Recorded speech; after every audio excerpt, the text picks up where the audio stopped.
Empezar hablando de la nietomanía, porque todos los programas dominicales han invitado a Nieto. Nieto se ha vuelto un rockstar, se ha vuelto el invitado que todos quieren, menos yo.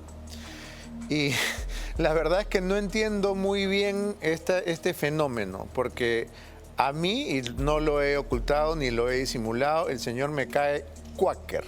No lo trago, no lo paso ni con banda de música. Pero les encanta Nieto, ¿no? Y en la segunda vuelta, todas las tías regias de San Isidro, La Molina, Camacho y alrededores hacían campaña por Nieto, porque era lo más cool, ¿no?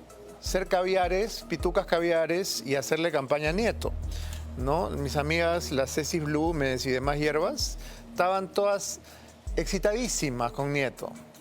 Personalmente no sé qué le ven, pero desde que él llegó tarde al debate y llegó agarrado de la cintura de una fénix en una moto, porque se le pasó la hora en la playa, desde que vive en la playa, todo bien con vivir en la playa, pero si vives todo el año en Punta Hermosa, no puedes ser muy trabajador, ¿saben? No puedes ser muy trabajador. Hay una cosa medio hippie, medio fumeque, ¿no?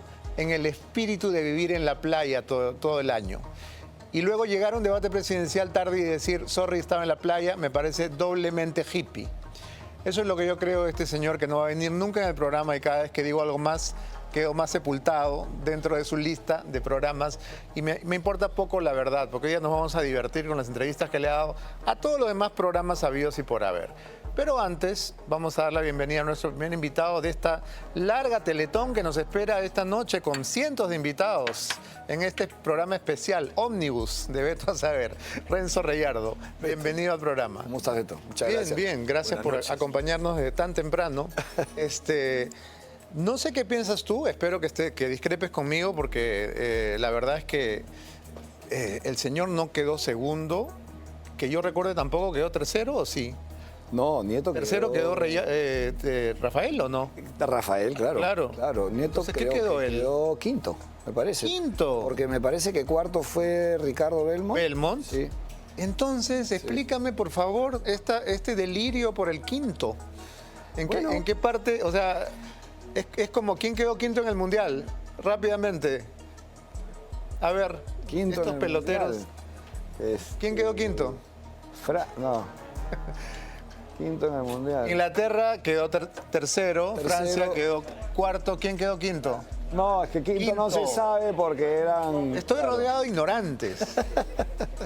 A ver, amigo Baella, ¿quién quedó quinto en el Mundial, por favor? No se sabe. Alfonso Baella es el más chancón de... Por diferencia de goles puede ser. Él sabe. Si Alfonso no sabe es porque no sucedió. Ya nadie sabe.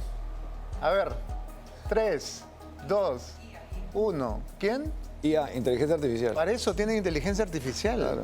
¿Ah? Nadie sabe quién quedó quinto. Bueno, en fin, el asunto es que no sé por qué le dan tanta pelota al señor Nieto. Ha estado con Mónica Delta, ha estado con Milagros Leiva, ha estado en RPP, ¿no? Ha estado en Esto es Guerra, ha estado en Al Fondo hay Sitio, ha estado en todos lados. Vamos a escuchar algunas de las cosas tan graciosas que dice el señor Nieto. Por ejemplo, en esta entrevista, ¿con quién? Con quien sea, nadie sabe nada acá. Con Nicolás Lucar, creo. Lo he comentado con la señora presidenta. Le hemos dicho que en nuestra opinión el fujimorismo no debería dirigir ninguna de las dos cámaras. ¿No estar en la cabeza o no estar en la mesa? No estar ni en la mesa ni en la cabeza. Porque hemos tenido un congreso como el que hemos tenido, en donde la mayoría ha sido ejercida por Fuerza Popular y otras fuerzas que nos están dejando esto. Más algunas leyes que son francamente abusivas o regresivas. La izquierda ha sido deplorable también, ¿no? Sin ninguna duda. ¿Qué ganaría el país si es que Fuerza Popular no está en la cabeza ni en diputados ni en el Senado? Restituir en algo un equilibrio de poderes, una capacidad de control. Si Fuerza Popular nos coloca agendas, temas, leyes, propuestas que vayan en el sentido en el que la mayoría del país considera que debe irse, vamos a votar a favor. No tenga duda de eso. Una democracia es la calidad del gobierno y la calidad de la oposición. Pero si hay derivas como las que ha habido en el último tiempo en este Congreso, más bien autoritarias, nos vamos a oponer. ¿Por qué pone en cuarto lugar? El cuarto lugar es Brasil, señores. El cuarto lugar es Brasil. Ah, quinto. Ya sé, cuarto lugar era Brasil. Lo que todos estaban preguntando hace un rato. Francia. Pero ahí dice cuarto lugar. ¿Y no quedó quinto? No. Acabamos de decir que quedó cuarto o quedó quinto. Nieto quedó quinto. Por eso, ¿por qué dice cuarto lugar? Ese es mi conflicto.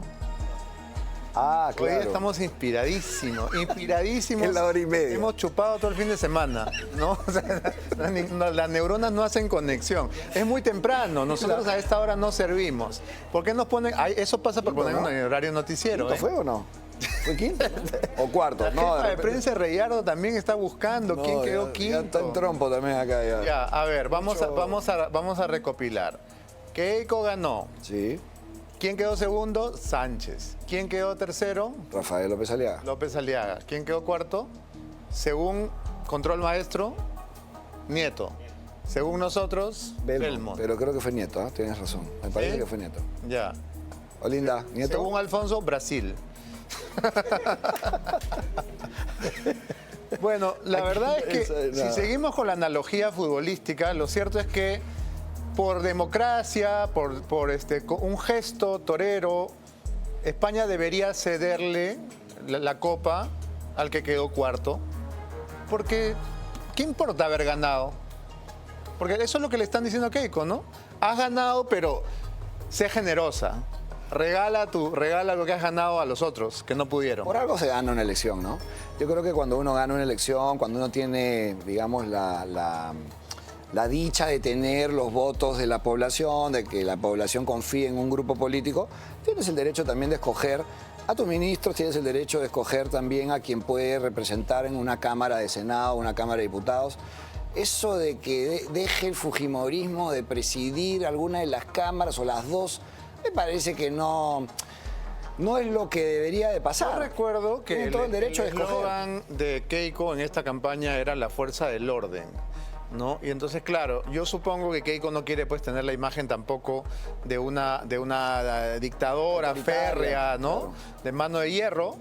Pero tampoco nos podemos pasar al otro extremo, ¿no? Exactamente. De que vamos a darle gusto a todo el mundo, Claro. ¿no? Y entonces, suelta Castillo, no dirijas al Senado, no dirijas diputados, no dirijas nada. No, de ninguna ¿Para manera. qué ganaste? Tibieza total. Ah, exacto. Y no, por supuesto que no, porque además en ejercer el rol de dirigir los destinos de un país, Beto, requiere carácter, requiere toma de decisiones duras y drásticas en muchas ocasiones. De hecho, en la celebración que le hicimos y en el reconocimiento y homenaje que le hicimos a Julio Velarde, en el discurso se lo dije a Keiko. Le dije que considero que es necesario que tome decisiones duras, drásticas, complicadas. Incluso impopulares. Incluso impopulares, Sí, claro. incluso impopulares, porque eso es dirigir un país, ¿no? Entonces, la tibieza no es cómo se debe manejar un gobierno, cómo se debe manejar un Estado. Al contrario, necesitamos tomar medidas ejemplares y medidas drásticas en momentos en que se requieren tomar, ¿no? Y además porque una cosa es ser demócrata y escuchar las voces de los rivales y otra cosa es obedecerles. Exactamente. Y entonces López Chau, Belmont, Nieto, todos quieren enmendarle la plana y aprovecharse de algún modo de esta necesidad. Sí, hay una necesidad de tender puentes y de mostrar cierta apertura. Exacto. Pero tampoco, ¿no? No, por supuesto.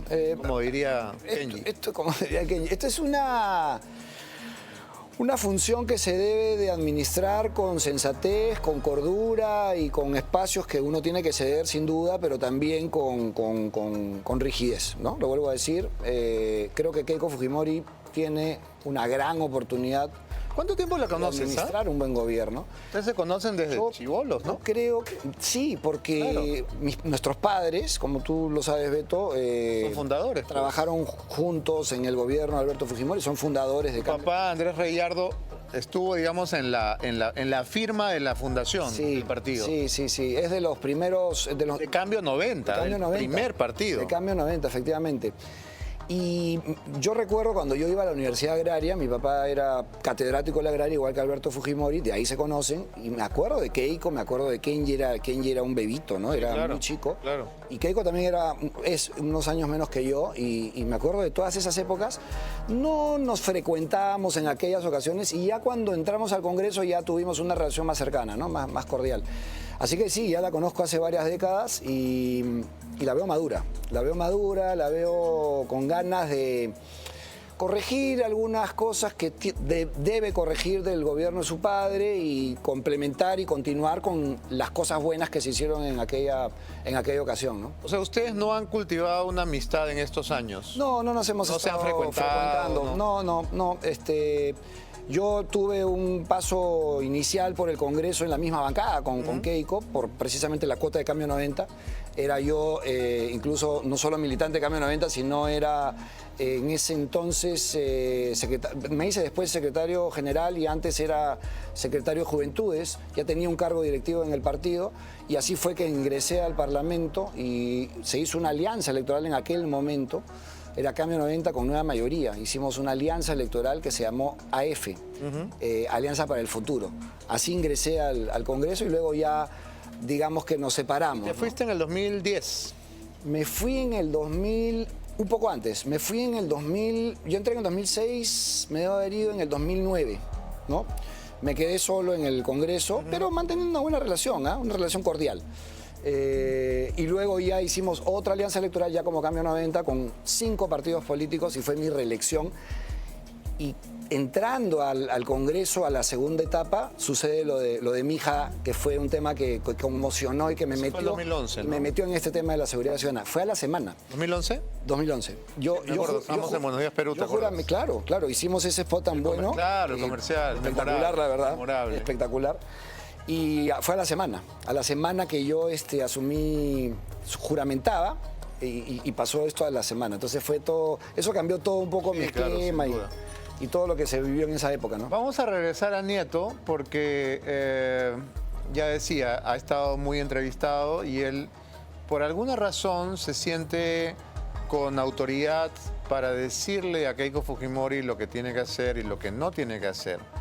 Y la verdad es que si partimos del hecho de que Jorge Nieto Montesinos renunció al gobierno de Pedro Pablo Kuczynski cuando se indultó a Alberto Fujimori, resulta una incoherencia del tamaño del Estadio Nacional que ahora esté militando por el indulto a Pedro Castillo, porque él, tan digno, tan indignado, renunció a su cartera ministerial porque se dejó en libertad a Alberto Fujimori. Y ahora está con la bandera del indulto a Pedro Castillo, que justamente es una persona que destruyó la democracia, es un golpista que no debería ser defendido por alguien que se dice demócrata, por alguien que va a los programas dominicales a pontificar sobre cómo debería ser y no debería ser la democracia. Entonces, ¿en qué quedamos, señor Nieto? Si es usted un demócrata, si usted renunció indignado, ofendido, porque se dejó en libertad a Alberto Fujimori, a quien usted le parecía, por supuesto, un dictador y un golpista, ¿por qué ahora pretende que Keiko Fujimori, llegando después de 4 elecciones, después de 20 años a ser presidenta del Perú, deje en libertad a un golpista? Si usted repudia a los golpistas, un poquito de coherencia, un sol, una china, 50 céntimos de coherencia, señor Nieto. Vamos a escuchar lo que le fue a decir a Fiona. No todos tienen el valor simbólico que tiene ese sombrerito. Si no lo queremos reconocer, no lo reconozcamos. Pero el hecho es que está allí la división política del país. Hace 5 procesos electorales, de un lado roja, de un lado amarilla. Muy bien. Perdón, vamos a seguir así. Que le está dando un valor excesivo, bueno, superlativo entonces, a sombrerito, como usted lo dice.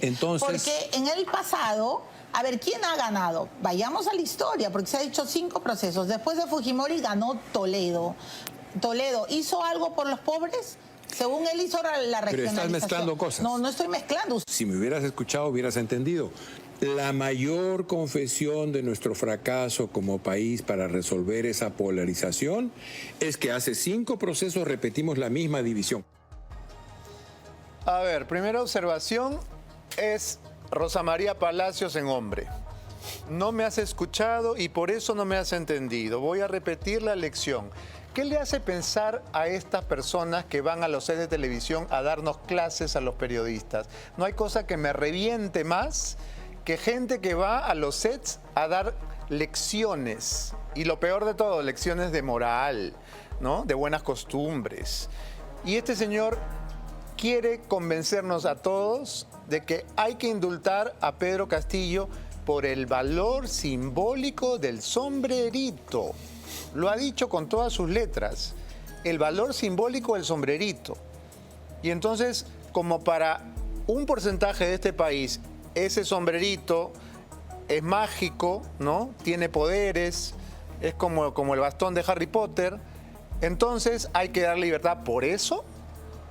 En todo caso, podríamos evaluar cuál de los presidentes presos está en peor situación de salud. Exactamente. Con cuál de los presidentes presos cabría tener una gracia presidencial. Con cuál de los presidentes presos habría que compadecerse porque ya se encuentra en un estado terminal. Y yo, que he sido su enemigo acérrimo, creo que ese presidente es Alejandro Toledo. Exactamente. No es Vizcarra, no es Humala y definitivamente no es Pedro Castillo.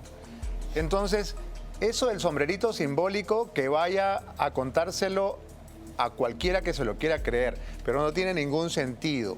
Y ahí Odilio Rodríguez en el comentario dice, Jorge Nieto no es nadie y suscribo. Ha sido ministro en el gobierno de PPK y ahí se acabó. Básicamente es una vieja gloria. Firmo todas mis opiniones. ¿Qué piensas, Renzo? Opino exactamente igual que tú. Yo creo que hay evidentes razones para probar que el señor Alejandro Toledo, por ejemplo, se encuentra en una situación crítica. Se hacen los análisis médicos y se va a determinar. Sabemos que tiene cáncer, pero se tiene que verificar y validar. Y si así además fuera, demencia parece. Y si así fuera, yo creo que la gracia presidencial se caería de madura y creo que además le daría mucha altura a la próxima presidenta de la República en tomar una medida de esa naturaleza, medida que no tomaron con su padre, ¿no? Y que creo que daría un gran ejemplo si ella lo contempla. No solamente que no la tomaron, sino que dedicaron su gobierno a perseguir a todos los partidarios de Alberto Fujimori. Exacto. Al extremo que a Marta Chávez y a Luz Salgado las echaron del Congreso. Sí, recuerdo, perfectamente. Y seguramente en estos días Marta Chávez, Luz Salgado y Carmen Chávez. Lozada también. Sí, claro. Carmen Lozada. Sí, claro.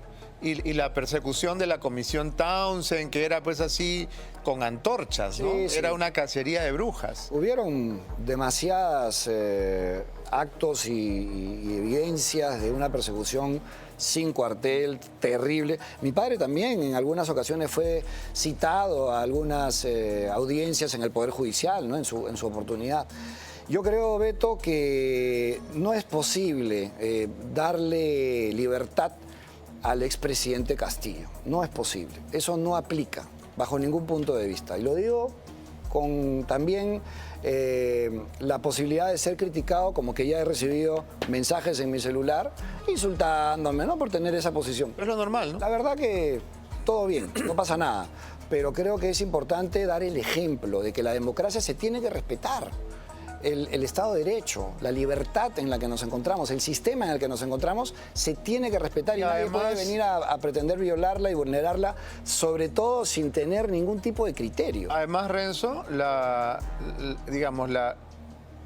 nómina de los presidentes presos no debería, digamos, compararse solamente en función de cuán enfermo o cuán sano está cada quien, sino en función de lo que hicieron, Exacto. de los delitos que cometieron. Claro, por supuesto. Y entonces a mí me parece bastante más grave lo que hizo Pedro Castillo de estar en el poder con el voto popular y decidir convertirse en un autócrata y ordenar cerrar el Congreso, detener a la fiscal de la Nación. Claro.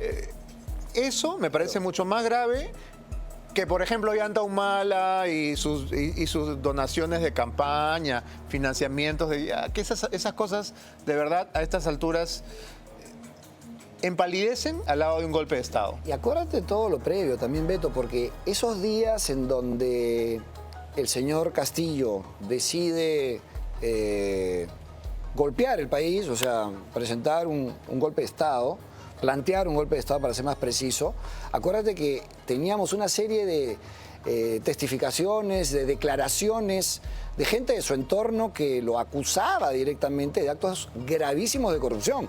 Y todo lo que veníamos viendo con el dinero en el water del señor Pacheco y con lo que pasó con el señor Silva, que hasta ahora no se sabe nada de él. Y los sobrinos. Entonces, y la entenada, la cuñadija. Eran cosas escandalosas. Cada día era un escandalo nuevo. Y la gente parece que se olvida. Exactamente. ¿No? Era bastante grave lo que vivíamos en aquellas épocas. Y yo digo una frase que puede sonar graciosa, pero era como que dame lo que tengas en la billetera, ¿no? O sea, tengo que meter cualquier cosa, todo suma. Sí, claro. Ripio, lo que haya. Sí. Eso realmente era vergonzoso y no podíamos mostrarnos ante el mundo como un país bananero, producto de las autoridades que en ese momento lo dirigían y lo lideraban, ¿no? Yo creo que era bastante grave lo que se estaba viviendo. Vamos a escuchar ahora las declaraciones de otro líder de la izquierda. En este caso es Alfonso López Chau, que estuvo en Radio Exitosa. Y dentro de las cosas que dice está la sugerencia de que Renovación Popular presida una de las cámaras. Escuchemos. Si ella nos invita, nosotros iríamos. Creo que sí, corresponde. Si nos invita, iríamos. Pero creo que sería mucho mejor que antes ella nos regale un gesto. ¿Qué gesto? Que reciba a los familiares de la víctima. Es necesario equilibrio de poderes. Sobre el señor Pedro Castillo, nosotros en la primera vuelta me di cuenta al viajar, ¿no?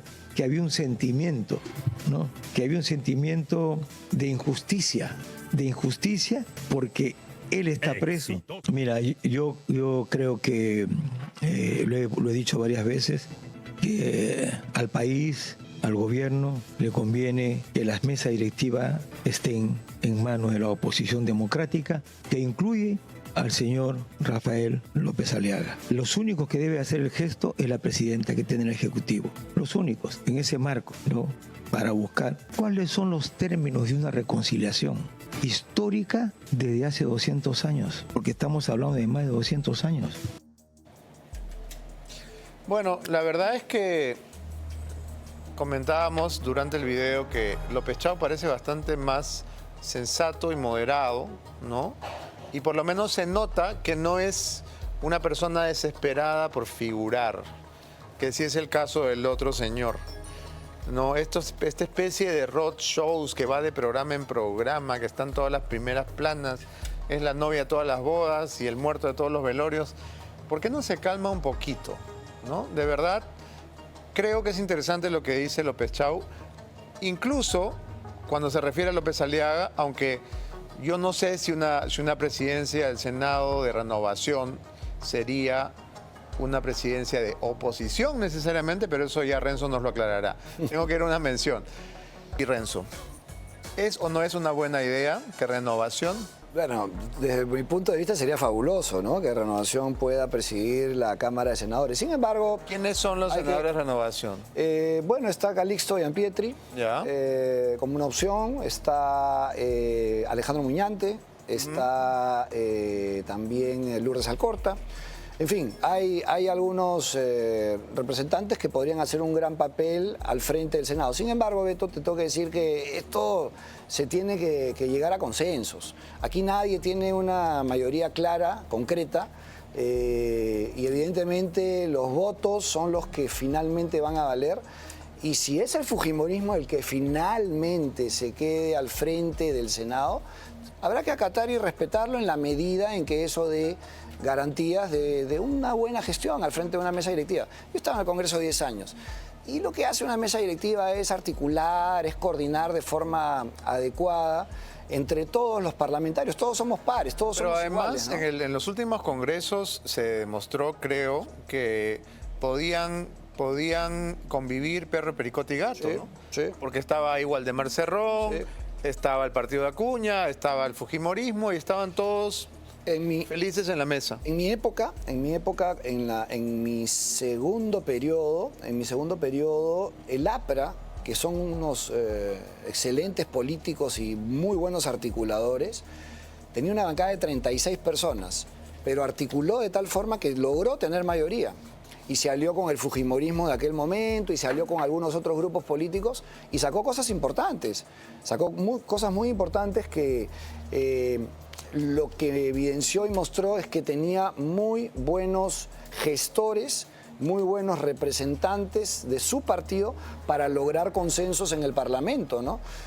Consensos que van a ser fundamentales ahora que tenemos Senado y que tenemos Cámara de Diputados, al margen de quién lo presida. Yo creo que es importante el llegar a acuerdos desde el saque que nos permitan sacar normas importantes, ¿no? Por ejemplo, las delegaciones de facultades, ¿no? Que eso es un tema que seguramente la Presidenta de la República planteará este 28 de julio, ¿no? Fundamental, las delegaciones de facultades, en seguridad ciudadana por lo menos, ¿no? Si has conversado con Keiko en varias oportunidades, porque te vimos, Sí. te vimos en la ceremonia de Velarde, te vimos también recorriendo, me parece que el río Rímac. En un trabajo de descolmatación, Ajá. que sí, estábamos mostrándole a la Presidenta las labores que habíamos venido realizando ahí, ¿no? ¿Ya sabes qué va a pasar con el famoso tren? Sí. Bueno, Tren Lima-Chosica. saberlo- ¿Han hablado con Keiko de ese Sí, asunto? sí, hemos hablado. Keiko tiene la mejor disposición, me lo ha dicho, que la idea es que este año esté funcionando, Beto, porque es necesario. Confío en su palabra, porque ha habido ya un ofrecimiento, por lo menos en ese sentido. Porque ¿no? los ministros de transportes no han sido muy... Fatal, fatal. Sí, claro. La verdad que fatal. La idea ha sido boicotearlo, ¿no? Boicotearlo. Sí, yo tengo que decirlo con claridad. Desde Dina, para Desde acá. épocas de la expresidenta Dina Boluarte, no necesariamente ella, pero sí sus ministros, aunque probablemente... El ministro de Gerí y el ministro de Balcázar. Ahí lo mismo. hubieron algunas señales un poco más abiertas, pero al final, en lo que realmente ha sucedido es que el tren no ha podido ser utilizado. Sí lo hemos podido hacer moverse. Se ha dirigido del Parque La Muralla hasta el patio de maniobras en Chosica, pasando por los túneles sin ningún inconveniente, como se decía, muchos Sí, claro. decían, sobre todo de un sector ideológico que ya sabemos quiénes son, que no, pues, que era chatarra, que no se podía, con aire acondicionado, funcionando en perfectas condiciones. Es Pero necesario un medio de transporte vamos a hacer un masivo de esa poquito de naturaleza. memoria, Renzo. ¿Cuándo los limeños no hemos chancado, criticado, petardeado cualquier nuevo proyecto que se haya hecho para esta ciudad? Sí, Tren eléctrico, una porquería, una basura. Metropolitano, un asco. Sí, ¿No? El Arcomar, quiero mi Parque Salazar. Sí. Y ahora todos felices con esos tres. ¿No? Y lo mismo va a pasar con el tren. Y ahora, Igualito. sí, y ahora también hay que agregar a eso, Beto, que los candidatos, por ejemplo, que aspiran a ser alcaldes de Lima, están golpeando y golpeando, no digo todos, pero están golpeando porque dicen que está ciudad la ciudad, está endeudada la ciudad, ¿no? ¿Y no lo está? Y no lo está. Lo que se ha invertido es en obras de infraestructura que están puestas al servicio de la gente. Estamos hablando de 50 kilómetros de vías nuevas, Beto, que no existían. Y que se hizo un trabajo muy bueno financiero, un trabajo de reingeniería de la municipalidad, de la administración propiamente dicha, y se logró tener hoy 4.000 millones de soles prácticamente invertidos todos.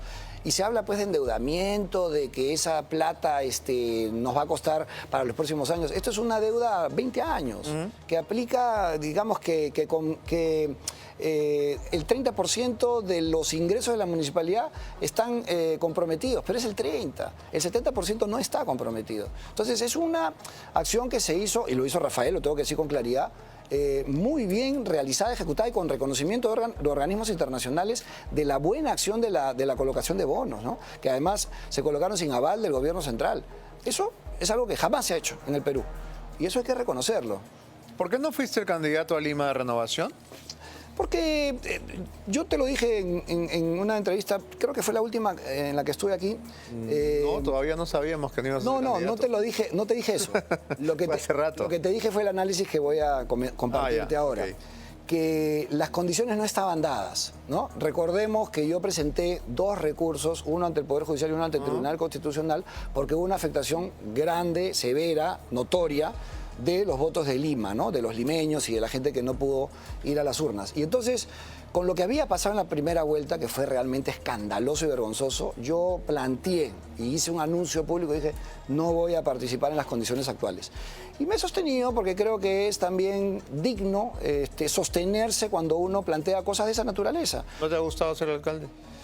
Sí, sí me ha gustado. Es una experiencia linda. Pero 4 años más además, sería mucho. y además, 4 años más, no, sería culminar muchas de las cosas que hemos hecho y las hemos hecho bien, pero considero, Beto, que el anuncio que hice en su momento había que respetarlo. Y no me arrepiento, mi familia lo valora, la gente de mi entorno más íntimo también, y veremos qué viene más adelante. Por ahora vamos a estar en los cuarteles de invierno. Las primeras encuestas que se han visto dan una, digamos, una competencia bastante reñida para estar todavía tan temprano. Sí.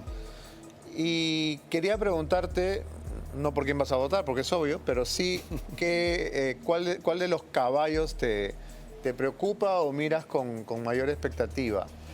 Es difícil porque tú sabes que yo como alcalde de Lima estoy sometido a esta ley electoral y no puedo entrar en lo que me dijeron muchas veces cuando presenté justo los recursos a los que me refería hace un momento, que es la neutralidad electoral, el famoso concepto de neutralidad electoral. Entonces tengo que cuidarme puedes opinar, porque me aplican multas, es bien complicado.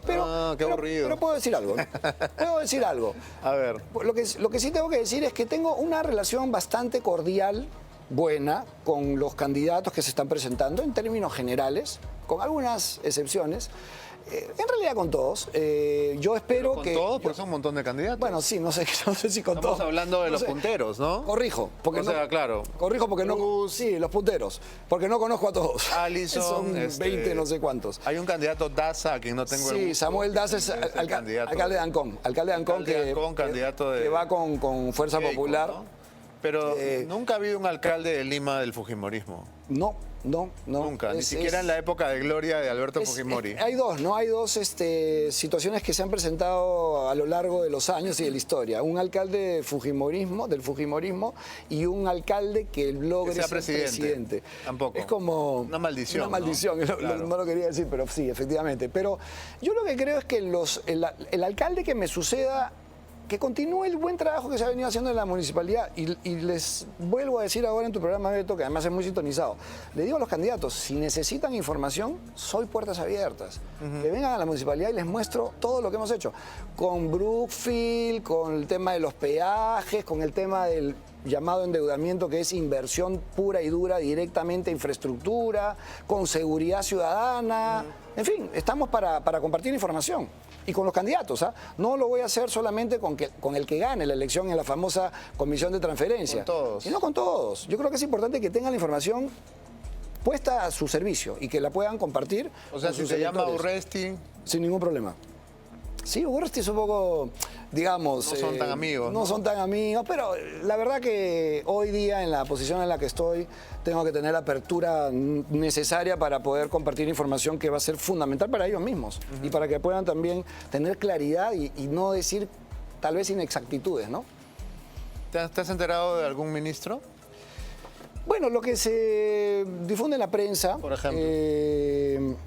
Bueno, se habla que Galarreta podría ser el premier, ¿no? Lucho Galarreta. Sí, eso dicen en todos lados. Pero probablemente Nieto no esté de acuerdo, ¿no?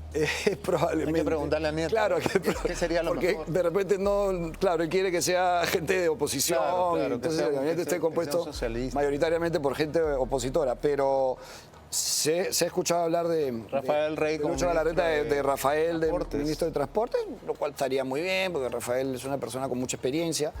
Yo creo que... Bastante experiencia. ¿Cuántos años tiene Rafael? Sí, Rafael debe de tener... Rafael estaba en el Congreso con mi papá. ¿Base 7 Yo creo o que debe 8? estar en base 7. 8 creo que no, Todavía no. pero cerca, 75 probablemente. ¿Ah? Ya. Pero bueno, es un hombre capaz, ¿no? Y ha demostrado también una decencia a lo largo de su carrera.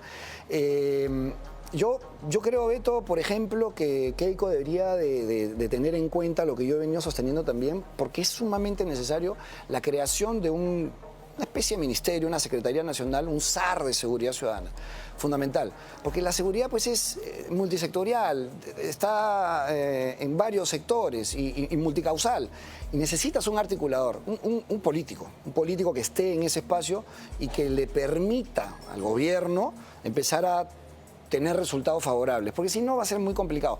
La policía hará lo que pueda, el Ministerio Público hará lo que pueda, el INPE hará lo que pueda, pero al final no hay articulación, no hay coordinación. Comentabas conmigo al llegar que se están oponiendo al proyecto de la policía municipal. Una pena, sinceramente una pena. Porque probablemente les vas a quitar su caramelo. Mira, las razones son diversas. Lo cierto es que en la práctica algunos generales en retiro están permanentemente tratando de salir y salen en medios de comunicación para criticar, para decir que no es constitucional. Es falso, es absolutamente constitucional. El Tribunal Constitucional en su momento emitió una opinión respecto a la creación de una fuerza civil llamada Policía Municipal y que hoy día algunos quieren decir que no, que hay que modificar la Constitución. Eso es falso. Otra cosa que es realmente sorprendente, estoy sorprendido, lo digo de verdad, que SUCAMEC, que es a donde hemos presentado una solicitud para tener autorización a través de una institución de la municipalidad que es EMAPE, para proteger precisamente la infraestructura de la municipalidad, entre otras, las vías metropolitanas, las avenidas. ¿No les han dado permiso? No nos han dado permiso y nos han aplicado algo que no está normado. Entonces, no quisiera pensar que se está utilizando esta institución políticamente. Y no quisiera pensar que se está utilizando por intereses de algunos que defienden la posición de que no debe existir una policía municipal. No quieres pensar, pero parece que sí, ¿no? Pero parece que sí. Y sería muy grave, Beto. Mira, en Latinoamérica, en Europa y en los Estados Unidos existe policía municipal. De 29 ciudades de la región, 21 o 22 tienen policía municipal, tienen una guardia municipal. No, y además, para combatir delitos menores y con la situación en la que tránsito. estamos, cuantas más policías haya, mejor. Y para complementar el trabajo de la Policía Nacional. No estamos hablando aquí de arrancharnos funciones. Sí, pues, es una gran oportunidad que tendría la presidenta de El aplicarlo. tránsito es una mina de oro, ¿no? Para varias instituciones. Y eso da para otro programa completo. Sí. Renzo, se nos acabó el tiempo. Gracias, Beto. Muchas gracias a ti por tu visita de hoy. Gracias. Tenemos que irnos ahora al informe.